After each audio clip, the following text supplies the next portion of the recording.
Ah, there we go.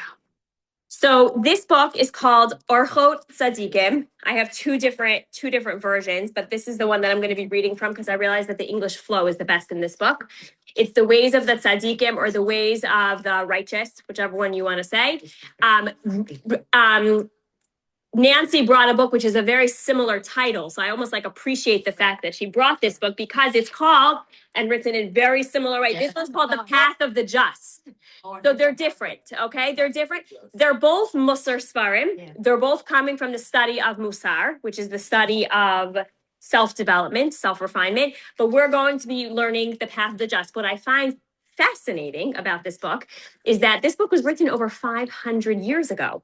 This is a very old text, and yet you will find that the lessons and the ways of him understanding the human psyche, how we're wired, the way we operate, the way we respond to things, it still rings so true. So I find that extraordinarily powerful.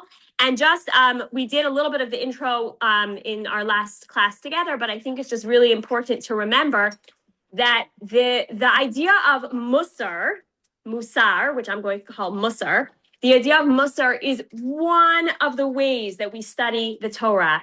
There's so many different ways to study Torah. And the idea of studying Musar is the idea of understanding that in order for us to be vessels or vehicles, to be able to be recipients of any Torah wisdom, we need to be refining ourselves. There needs to be a constant inner reflection, refinement, working on. And just when you think, I'm really just saying this to myself, just when you think that you have mastered a certain trait, something will come up in life that will will completely throw you off. And you'll be like, but I thought I mastered this. And the joke will be on you because you'll realize, welcome to life, which is our best curriculum yet. And that is where you really, in order to get to a level of what we would consider self-mastery, it's almost impossible. It's something that is constantly being redefined and refined, and it's just a constant work of art. Yes. So Musar tells us the power of the world of Musar is the power that we constantly have the ability to unstick ourselves. That whenever we feel like we're stuck, whenever we feel like I'm not sure where to go from here, I feel very, literally like stuck, Musar will tell you you're never stuck. You're constantly able to change. And the same way, and a lot of this is written in his introduction over here, but the same way that we have so much science knowledge right now to the brain, it used to be even like 20 years ago when I was being raised, I wasn't getting the same lesson. I know, chuckle, but 20 years ago when I was being raised, like when I was in high school, we didn't have the same. I'm looking at my daughter's curriculums and the words that they're saying to her. They didn't tell us the same things, right? About the way that the brain can operate and the way that we have neuroplasticity and the way that things can change. And so in understanding that the same thing with the brain is true with the soul. And in this life, and again, a lot of these topics are noted in this introduction, but in this life, this is going to set, we've said this many times before, but just as a reminder, you'll always feel a scratching. There will always be some sort of a scratching, some sort of gnawing at you that will tell you you need something more. There's something more that's out there. And more often than not, that voice is actually the voice of the soul. But when we're not in tune, we forget. And so what do? We think it's the voice of the body. So we try to numb that voice and we get ourselves busy with all sorts of things that keep us busy and they keep us entertained and they keep us feeling productive, but they're never really satisfying that very real deep desire. And the work of Musar is the work that really allows us to focus inward and to really start to note, hold on one second, like maybe this voice that's coming back is really telling me to be paying attention to the nurturing of my own self-development, to my own self-growth that actually needs a lot of attention. So I just wanted to read a couple of lines still from the introduction. And we're going to read it mostly in English. But over here, it says that there are these words from the book of prophets which say, remove the dross from the silver and there will become forth a vessel for the refiner. When is this dirt removed? When is this yuckiness removed that the vessel will be refined? There is this idea, actually, if you're familiar, there's a quote from Michelangelo that they asked him, like, where does all your art come from? Like, how did you sculpt all of this stuff? And do you know what he said? It's in the stone. Yes, that's exactly what he said. He said, the art is already in the stone. I just need to peel away the grime so that so that the true art can really show.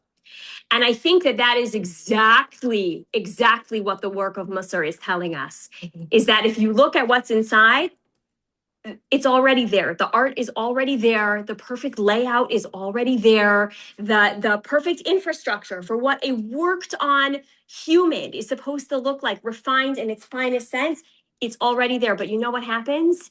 Welcome to life. We're layer upon layer upon layer upon layer upon experience. Everything starts to kind of accumulate on top. And our goal is to be able to layer by layer, remove those layers and really be in tune with what's going on. Yeah. Okay, so I have a question, which is not going to offend anyone or anything.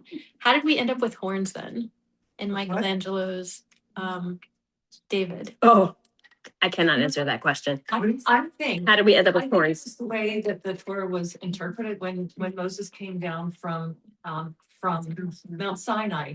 He had an aura about it, and I think he said that it was thorns. He had Thorns or horns? I'm sorry, he thought it was horns, but it was a ray of light or whatever. But when you interpret the original version, you can come up with different interpretations, and artists just interpreted it that way. Artists, I mean, I don't know. I don't know the answer. She's saying if the original art is already there, like, I cannot answer that question. I don't know. And I'm not offended. I don't think anyone's offended, but to Google. No. yeah. Yeah, it's art. It's art, exactly. Unfortunately, right. So he also goes on in his introduction to say that if you are in tune and if you are listening, the signs that we need to hear, the lessons that we need to be taught, the signals that we need to tap into are actually all around us. But what we do is we don't turn on the right channel. He brings the mashal, he brings the parable as if you were sitting in a traffic jam and you saw helicopters, okay, that are going on top of you, and they're I mean, this is not exactly his parable. I'm making this from 500 years ago, a current version, but you're seeing a whole situation going on, and you choose to not turn on the radio channel that's going to give you the traffic news for exactly where you are. You can choose to do that. You're just being a little bit aloof, right? You're just being a little bit like silly, because you could actually find out exactly what's going on. You could find out the new routes and you can figure it out. So it sounds like duh, except that I think I can only speak for myself, but like, I'm doing this all the time, right? Like I'm realizing the messages that are around me. I know here which channel I should be tuning into, and yet it's not so simple. We want to look the other way. We want to make excuses. We want to just, turn the page. And what he's saying is, no, if you're just in tune with the right signal, you will be able to understand what the lesson is for that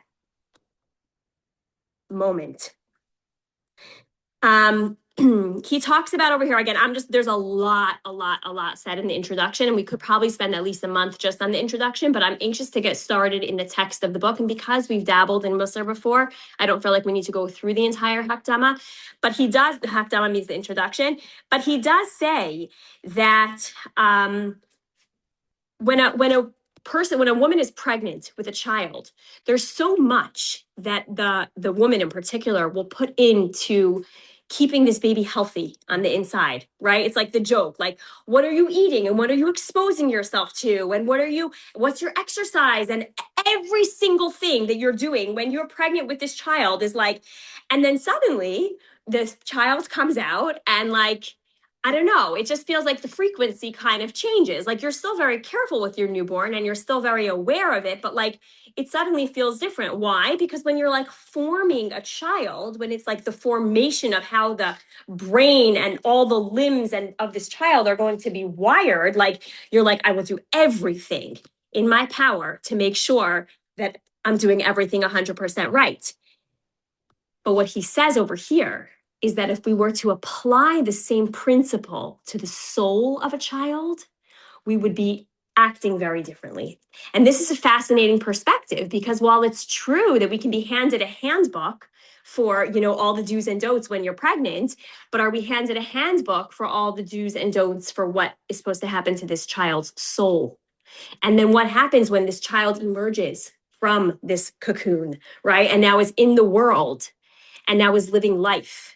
And even though we might still be thinking, well, we're still trying to give the best nutrients and we're still trying to make sure that they get the right amount of sunlight and we're trying to make sure that they're, we have I make so much fun, the new like baby wipe warmers, that the tushy is wiped with a warm wipe. Like, God forbid that the tush should be with like a cold wipe. Like, hello, what is wrong with us?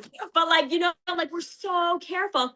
It's telling me, be careful with my the volume of my voice. The volume of the voice may have affected the Zoom. Sorry guys for my being too loud. Yeah, like a volume of Deborah, yes. when I was pregnant, I guess with the first one, and the doctor said, "Are you nervous about delivery?" And I go, "No, I'm nervous about the after." Oh, there you go. You know what I mean? Yeah, you're like That the just delivery runs is the with least the of life. their concerns. Exactly. Exactly. Exactly. So he brings that as a parable. And then, especially in the terminology that we use today, just with this whole like idea of like the inner child, that we all have our inner child. We all have something that, like, what is that inner child? And we think about that and we want to know, like, and he talks about this, like if I had a completely blank slate, like if I just had a completely blank slate, what would I want myself to know about me? What would I want myself to know about the world? What would I want myself to know about humanity? What would I want myself to know about spirituality? Meaning for each of us, it's going to be different. Our worlds are all entirely different. We're all in different ages and stages. And like what my blank slate is going to say is not going to be the same thing that your blank slate is going to say. But to think about the wisdom that we've accumulated and then going back into like what that's like from my inner child place, like telling us ourselves that when we were younger. And does that feel soothing? Like, was there a part almost of us that when we were younger wasn't nurtured in that way? That if we had that knowledge or skill set or awareness when we were younger, what that would look like? So the idea over here, I just thought that was like such an interesting thing that he noted. But the idea over here is in recognizing, and none of this will make sense. None of this book is going to make sense unless we look at this lens, that this is the lens of the training of the soul. You go to Soul Cycle, you go to Zumba, you do your bar, whatever you're doing, whatever your workout is doing. This is the workout of the soul. This is the curriculum of what the soul needs to be able to stretch, for the soul to be able to grow. And he also makes a very, very, very important point, that the physical and the spiritual are completely intertwined. You can't look at one without the other. If you're only a spiritual being without any physicality, without focusing on that at all, hello, like, are you even living in this world? You can't just be a spiritual being without the physicality. And if we're only physically okay, but not spiritually nurtured, then that's also empty. So they need to work together. You also may have noticed that when you're feeling well, when you are dressed, when your home is neat, when your home is beautifully decorated, when the temperature is warm, when there's sunlight, right? Suddenly your spiritual bucket can be filled, right? Because all those things are in place. When those things are not in place, it's very hard to focus on the spiritual, right? So the spiritual certainly needs the physical. And when you have all of those things and fill in your list, all those physical things are in place, but the spiritual is being completely not even looked at So that's where I'm talking about something's going to always feel empty. There's going to always be that voice. There's going to always be that gnawing voice. And I always like to ask myself, and I'm not always so good at this because it's much easier. Which voice often is easier to get pushed to the side? Obviously, the voice of the spirituality. Why? Why is it easier to push that voice down? Because we want our physical comfort. Yeah, and also like We correct. Yeah. It's can't not. control it. It's not right there. Yeah, we can't control it. We can't. What do you mean by we can't control it? We can't recess. Physical, we can like, okay, I need to, comb my hair, wash my face, whatever. We can take action on the. Oh, physical action. part. Okay, good. Yeah. So sometimes action oriented. It's just it. You can get it's much easier. You can get away. You can brush other things under the carpet, whereas like physical, not so much. You can't brush it under the carpet. So We need spiritual. spiritual, you could brush under the carpet easier than physical. So it's just like a good. Sometimes I like to ask myself the question. Like let's say I go for a really good run. Which I love to do. So like, did I also, if I filled myself up in that way physically, like have I given myself that equal amount of time in the spiritual realm as well? Like even when I'm putting on my makeup, which I put on my makeup pretty fast. Like it's not like a very like long routine for me, but like when I'm putting on my makeup, I'll be like, did I spend this much time praying today? Like, did I? Like, it's a good question. Like, look at yourself in the mirror and just like ask yourself, So it's a good like, Beth is making fun of me. It's a good like, You said something funny. it's a good like litmus test, I would say, like just to kind of like ask ourselves. And you know what? Even if the answer is, oh my gosh, she's so right. Like I feel myself so there's so much more time that goes to physicality. That alone is already an epiphany. Recognize it. Just be aware. Like, okay, at least I know this. Cause like the awareness is always going to be the first step. Okay. Okay. Another point that he makes over here is that, well, he doesn't make this point. I'm going to make this point, but he talks about the importance of connection, the importance that we have of relying on each other, the importance of community. There have been studies, I'm sure that some of you can quote to me some of these studies even better than I can tell you about these studies, but like some of the studies of like which communities have longevity, which communities are happier. All the blue zones. Okay, Ariella could probably tell us about this. So there are certain things that they can show you about those specific communities, about why are they happier? Why are these people living longer than other places, right? And a lot of times you can see in a few communities that they are multi-generational. There's a certain communal living, and there is a feeling of like real, not codependency on like in an unhealthy way, but like interdependency, where like everybody knows how everybody's doing. You feel very supported. You feel very loved. There's never a feeling of being lonely or hopeless. Everybody's looking out for each other. And the reason that this plays a role in Musser work is because in a setting like this, where you might notice that you're not alone. You feel like you're part of a community that's all growth oriented together. You're not like in an isolated little island, like trying to be on this thing called like spiritual growth, right? Like it's there for us. It's there trying to help us and trying to help us grow. And also noting that this wisdom that comes to us, this one is only 500 years old, right? We have more ancient texts than 500 years, but in thinking about like all of the individuals over the course of 500 years that have like benefited from this incredible text, it's very, very powerful. And in recognizing, this is probably the most important, and we said this last week, it wasn't last week, but we said this last time we got together, which was that it is never, ever, ever, ever, ever too late to come to the work of Musser, of character development. There are stories of people who in their last moments before they're literally about to die, and somehow they're able to have these epiphanies and these realizations. And while it's true, like their life has already been lived, but even the recognition of what the shift would have been, or the awareness, like it's never, ever, ever too late. And that's where we quoted Rabbi Yisrael Salanter, where he was walking by that shoemaker's place and he saw that the shoemaker was still, we said this already, but he saw that the shoemaker was working. And he looked at the shoemaker, he says, it's so late, it's time to go home. And the shoemaker said to him, no, as long as the candle is burning, I'm still working. And Rav Yisrael Salanter said, oh my God, that was just what I needed to hear. As long as the candle is burning, I am here to work. And that is really what we're focusing on right now. We know that the neshama of a person, the soul of a person, is compared to a candle. It's compared to the candle of God. Kiner Elokim nishmat adam, that the candle of God is like the soul of man. And so if we are here and our hearts are beating and our souls are here, then we have the ability to continue to work. Okay. So,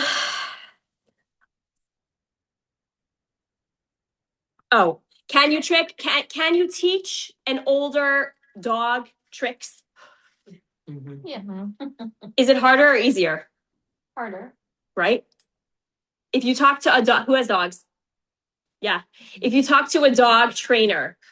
Oh, Rachel, how old were your dogs when you got them? Mostly puppies, and then one was 5. Okay. Was it harder to train the 5-year-old? Oh, yes. Yes. Right. So this is the bottom line. This is the bottom line. Like She's you not can trained. teach. Yes, you can teach an older dog to be trained, and it's just a little harder. So he makes note of that. You know, he makes note that obviously, like, as we get older and as we are more set in our ways, like I remember, oh my gosh, like with my grandmother, like we would just say like, why are you so stubborn? Because she's 92. That's why she's stubborn, you know, because this was the way that she had set for herself. Like she didn't mean to be stubborn. It was just the way that she'd become, like for the last several years that she was like that. So as we get older, we get more stuck in our ways. But he makes it very strong to say, don't let any of that discourage you because we can still train ourselves. Okay, so the Hakdama actually, it's so beautiful. It is such it's long. And he really starts just, I think I gave you over the gist of it, but it's so encouraging. Like when you read his text and you just feel like, oh, like this is the best way to start a new year. Like I know that it's not the Jewish New Year, but we often say that like even though it's not the Jewish New Year, it's about halfway. It's a great time to kind of like reset and to think about things. And so I think it's like such an appropriate time of year just to be opening up from the very beginning of Orchot Tzadikim and to begin. So we're going to be looking, he calls them sha'arim. He calls them gates. And I don't think that it is for no reason. He doesn't call them prakim. He doesn't call them chapters. He doesn't call them, I guess chapters would be the best way of other ways saying that, but he calls them gates. What is the analogy of a gate? What is powerful about calling each one a gate? Opening. Okay, good. You're walking through something. To push it open yourself. Okay, that's interesting. You have to push it open yourself. Good. Sometimes the gate could be open for Could be you. locked. That's true. And how do you? Sometimes the gate could be locked. Okay, good. I think of the analogy of like a secret garden. Like when I think of like the starting of a chapter and I think of like a gate, I think of like a gate that's made so beautifully, like with all the flowers. And I don't think of like a steel iron gate. Like I'm thinking of like a beautiful gate. And what Felicia said really is probably the line along, you know, that I want to take you down. And that is like, you walk through a gate. The idea of all of these chapters, which is each one of them is going to be a different trait, is that you come in, we all come in with our own stuff, our own history, our own association with what this trait is. Like we'll all have different experiences, perhaps different triggers, perhaps different like memories of what it is. For some of them, they're going to feel like, oh, this one is not my work. Like this one's much easier to me. And for some of them, it's going to be like, like this one is my work. And for what is work for you might not be work for you. It just really depends.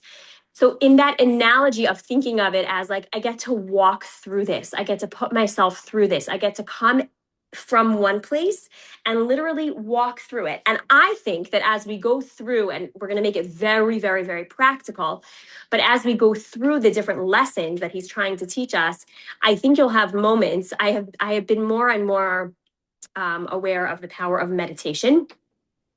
And I think that as you go through your day and you'll be struck by a certain thing that we learned or a certain trait or a certain awareness that you're going to have, you could actually pause for a microsecond and almost like have the imagery of like, this is my gate. Like, this is my opportunity. You see the gate there. I'm choosing to walk through it.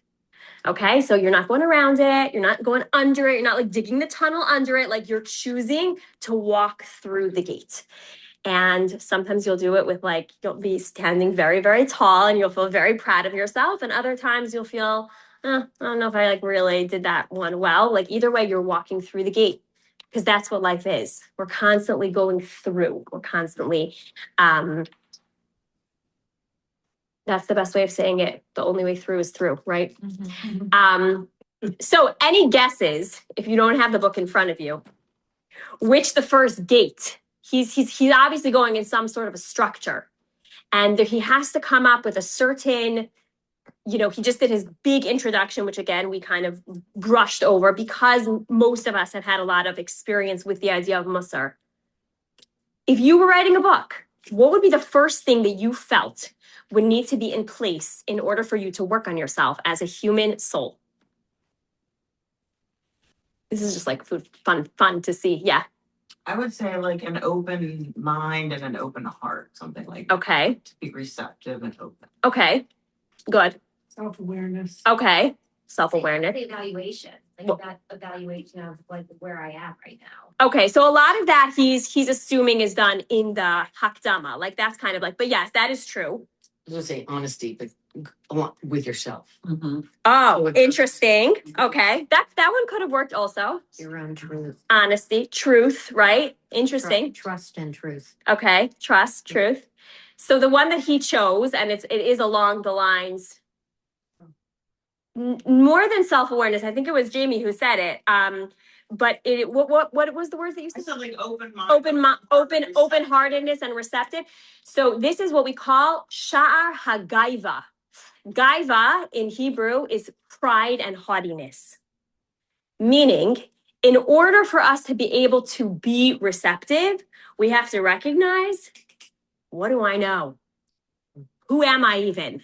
So be vulnerable. A lot of vulnerability. It's haughtiness. It's literally it's walking through. Gaiva is an ego. It's a very big ego, right? It's thinking of myself as, well, what do I have to show? What is she going to even tell me in this book? It's coming in with a certain thing of, I know it all. If we have a lot of an ego, our ego is very, very large, it could be wonderful, right? We want to have an ego. If our ego is so big, then how do we have that open-mindedness? How do we have the vulnerability? How do we have the self-awareness if we're coming in from a haughty space? Okay. So to me, it totally makes sense that this is the first one. And he says that. He said, in the first gate, we shall discuss the trait of what he called, it's translated into English as pride. I don't love that word. I like the word ego better. Like, the haughtiness is a much better translation, but it does come from pride. Yeah. You'd probably like that word better if it wasn't given the connotation we used. Maybe. Right. Could be. Yeah. Could be. Because, 20, 30 years ago. No, but also like pride is like, I don't know, like I take pride. Like, I take pride in a certain, I work very hard on it's not a great translation. That's what I'm saying. But he says it's more ego. He says it is fitting that it precede all other gates because mankind has an obligation to separate himself from it. For it is the gateway to many evils, and we have not seen anything as evil as it among all of the other traits. Therefore, a man must be wise and use it with discretion, and he must reject it completely whenever it is not in its proper place. I just want to reiterate this one point that we said last time, and that is the idea of Musar is all Midah development. It's all character refinement. Midah, we said this before, but it's worth saying 100 times. Midah is a measuring stick. The word moded in Hebrew means to measure. What is a measuring stick? A measuring stick means that if we're looking at this character trait, it means it's a matter of how much I'm going to use it, where I'm going to access it. It's going to be measured. He's not saying over here, get rid of all gaiva. We're going to learn gaiva. That's the way we say this word. Or ga'ava, right? If you were an Israeli, maybe you would say ga'ava. But gaiva is the way that we'll say it. Gaavah. He's not saying get rid of it. There's going to be times where you're going to have to pull it out. There's almost times where you almost maybe have to be a little bit haughty. But the idea of Musar is the recognition, the awareness. And I cannot tell you, oh my gosh, if I would tell you the amount of times in my own life, like I joked about it before, but I'm so serious, where like I really thought like this is the trait that like I really have worked on. Like I really feel, and then like just as soon as I'm ready to like tie it up with a bow, I'll have like a certain experience that will literally have me like on my knees all over. And I'm like, well, I thought I was somewhere, but like clearly there's yet to go, which is good, because what it means is that now you're ready for tier 2. It's just coming in a different tier. It's just like next level. So it doesn't mean that it's going to go away. Okay. But you have to be available to accept that it's not the end, right? Like you have to, as a person, be open to being okay that the job isn't done. Oh, yes. That's a very good point. Exactly. Meaning we are always works in progress. Well, the job is never really done. The job is never really done. Like you can feel, listen, the goal is to feel that we are trying, if we know that we're trying our best at the majority of the times and that we're putting our best foot forward, then we hope that whenever our life, at the very end of a very long life, we're feeling accomplished. Like I do remember my grandfather, one of my grandfathers, like he said specifically to me, he's like, you should just know, like, I'm ready to die. Like, I feel good with the life that I lived. Like, I lived every day he did not have an easy life. Like, I lived every day with awareness. I lived every day with gratitude. I lived every day thinking about how I can make this world a better place. Like, I'm ready to die. We were like, well, that's great, because we're not ready to die. Like, we are not ready. You were supposed to live forever, you know? But that obviously would be the goal. But I love that point, Felicia. I think that is such a beautiful piece to add, that it's almost like if you are going through the Musar work, it's almost this acceptance of, will I ever be perfect? Mhm. Probably not. I mean, I saw something about all the times I thought you're really nailing this as a parent. And then like a half hour later. Exactly. Oh, screw this up. Badly. Like within like a 1 hour time frame, right? Oh my God. And so that's the most tangible like example I think. Yeah. You know, it's like you're like you could write a book about this. I'm like, you really screwed that up. Yeah. Right? Like it's constant, right? Yeah. I really love that piece is so good. Yeah. Can I use your pen for a second? Sure. Sit down.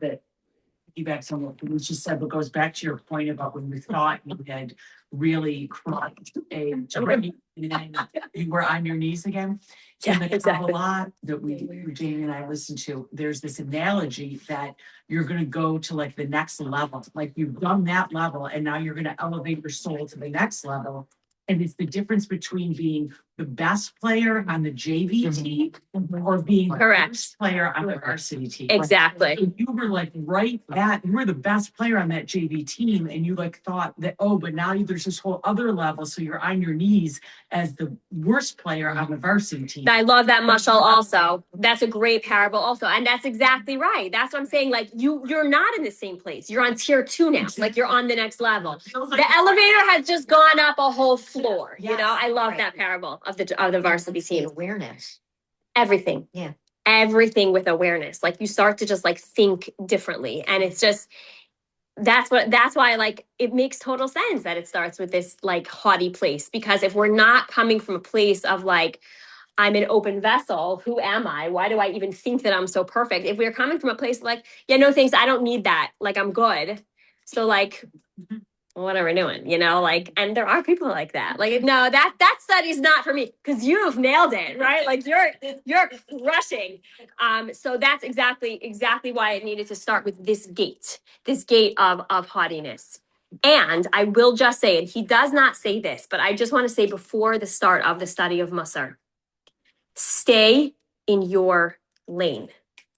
You're going to learn things that are going to be very insightful, and you're going to be very excited to share this with your husbands and with your children and with your coworkers. It's going to be so great because you've just been open now to like certain awareness. Ladies, we're going to stay in our lanes. Okay. I'm really, really, really serious. I'm really, really serious. This is not going to work. And every time, The new people need a better understanding of what that all means. stay in your lane.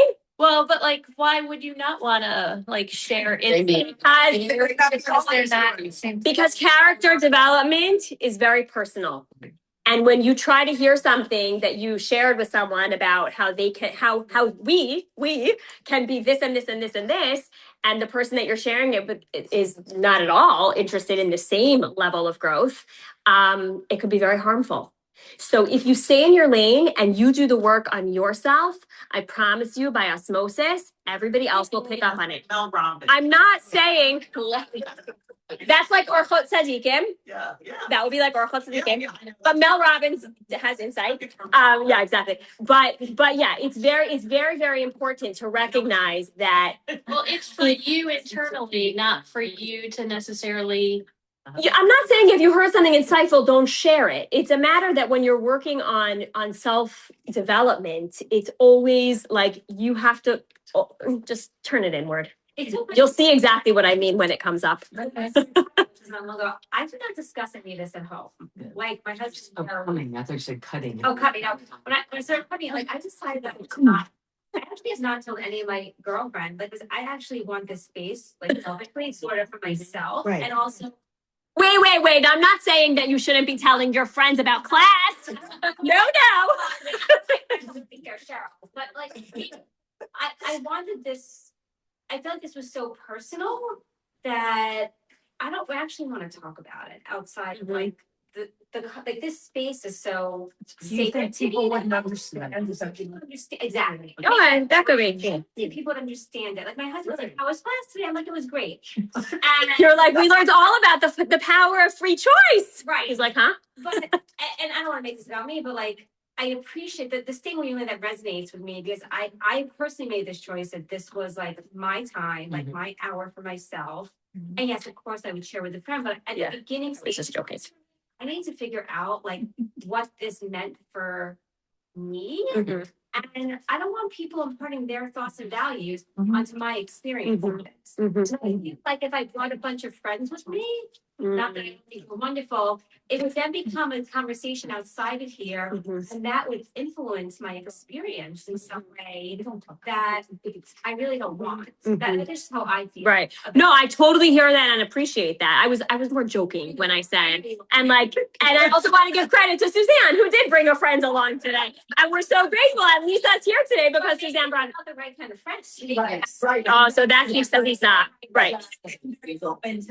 Yeah, no, please, guys. I think let's just understand what we're all saying. Yes, it's fine. I think Felicia's speaking about her personal experience, which is fine. I think I just want to clarify when you're going to see, we're going to start learning. It's self-development. It's real character refinement.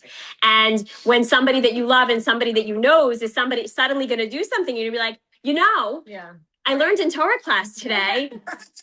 Not only will I now have a new enemy, but like you're really going to lose your credibility. Like it's really not. But when you live it, you will see that the changes will happen, right? If you want to work, like gossip is something that people are like always like, how do you work on like being a less gossipy person, like not talking bad about other people? Well, you know what you do? You zip your lip. You stop talking. You will notice that when you are more careful, oh my gosh, other people around you are also more careful. So that's the lens that we're talking about. Exactly. Okay. So before we jump into the first paragraph of Gaiva, I guess I just want to ask you just beforehand, we spoke about what this means, ego, haughtiness, pride, whatever it is. What do you think of? What is that inside of a characteristic? Good to see you, Tammy. What does that look like? Where are we doing with time? Okay, a few more minutes. What does it look like? And what's wrong with it? So let's start with what's wrong with being haughty. Haughty feels like such a dated word. I Is don't it like a know-it-all? Okay, good. I think it's a spectrum, and there's a point where it tips and it becomes negative. Because when you first said pride, I was like, oh, our Jewish pride, we're proud to be Jewish. It could be a positive, but there's a point where it is seen as a negative, especially from the outside, to others. Right. There's also a point where there's a negative to yourself, where you're so proud that you're not accepting of criticism or, Mhm. oh, you're not, it's that openness. You're no Mhm. longer open to Tolerance. change, right? Yeah. And so there's probably, if I had to guess, there's a spectrum of all of these traits. All of them are a spectrum. Yeah. That's And exactly so right. there's a healthy point where you Mhm. will not offend others, and there's a healthy point where you will not inhibit your own growth. Good. Laura, Yeah. I go back to what you were saying about balance. Yes, that's exactly right. I think that's what she's saying, that there is that spectrum. I just realized there was one more line in my notes that I just wanted to say, because at the end of the sentence over here, he actually says, sorry, I didn't see this before, but he says that ubazeh, that in the work of all of this, tagia al hashlemut, you will come to, does anybody knows what the word shalem means? Yerushalayim. Shalem, it means wholeness. Wholeness. Now, interesting, the translation over here, not a good translation, because he wrote, you will arrive at perfection. And I specifically jotted down that that is not an accurate translation of the word shalem, because shalem means whole. So to your point about perfection, that's the ending of his introduction.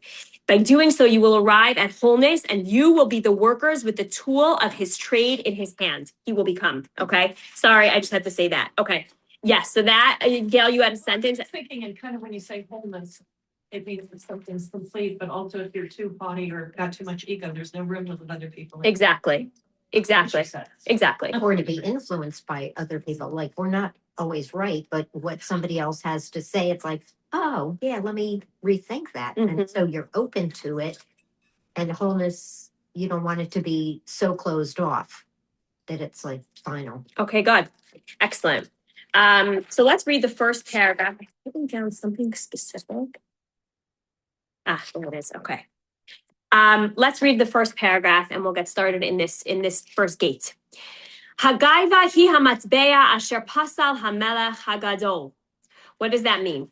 Pride, or ego, however you want to say this word, is the coin which the great blessed king has invalidated and which he has exhorted us about in his Torah, as it is written, meaning this is the very careful coin that we have to hold with extreme caution, because in the Torah, in the book of Deuteronomy, we are told, Hishamer lecha pen tishkach as Hashem Elokecha.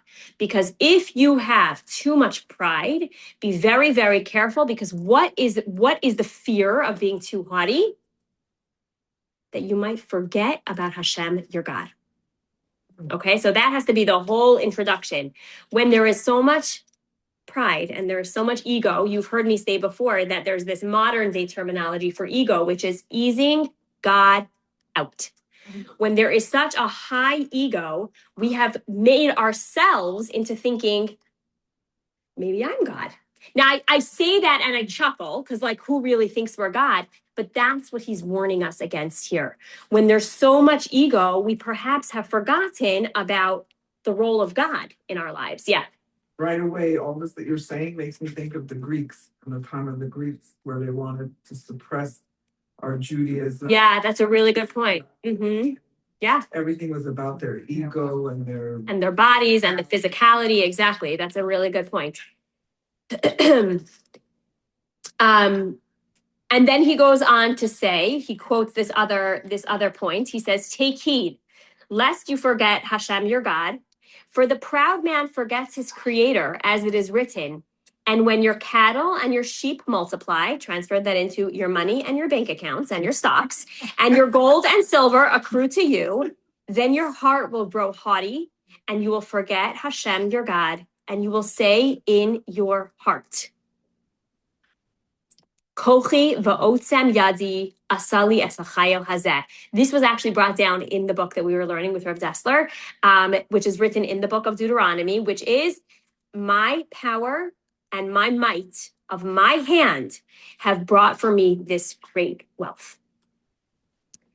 Then you should remember Hashem, your God, for it is he who gives you the strength to amass wealth. That's all the quote from the book of Deuteronomy. And in relation to a king, it is written, do you know that there are special Torah mitzvot for a king that don't apply to me and you? Do you know that not every single mitzvah in the Torah applies to every single person? There are mitzvot special for men. There are mitzvot special for women. There are mitzvot for Kohanim. There are mitzvot for Levium. There are mitzvot for kings. There are mitzvot for widows. And the point of all of this is to show that the whole Torah cannot be kept by one person alone. It's going back to that idea of the community, right? We all have to be in this. So there's a special mitzvah for the king, and what does it say to him? What is the warning? It says that his heart not be lifted above his brothers.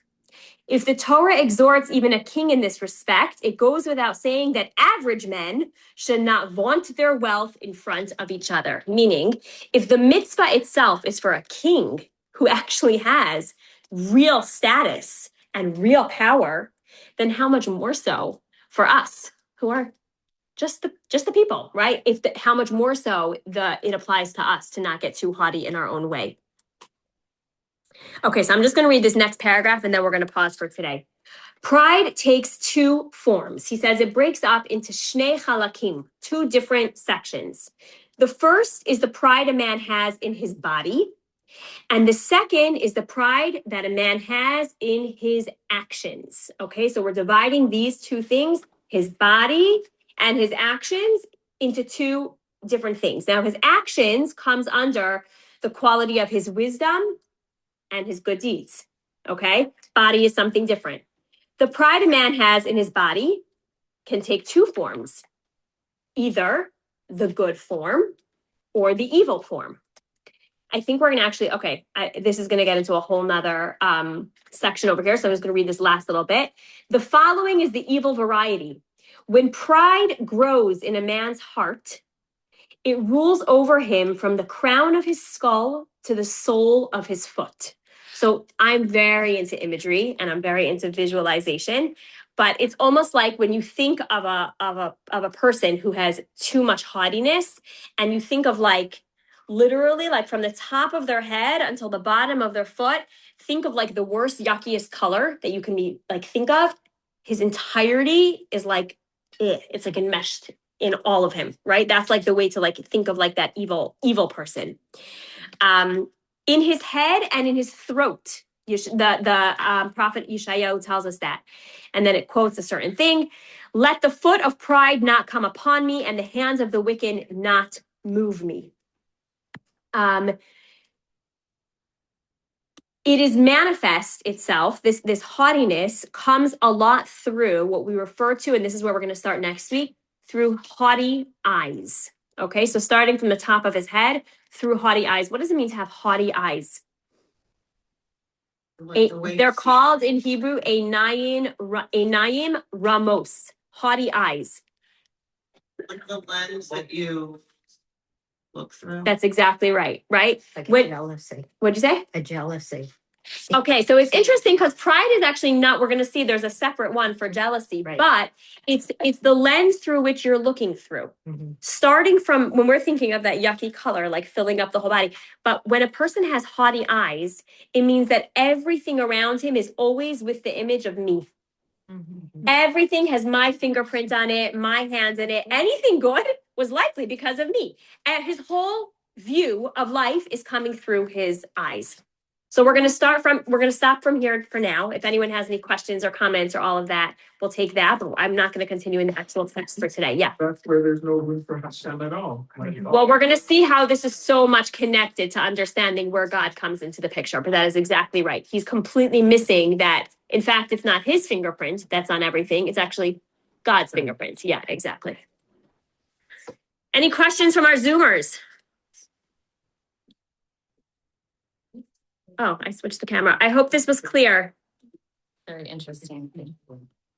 Okay, ladies, I'm stopping the recording. Maybe now people will ask questions. Stop recording.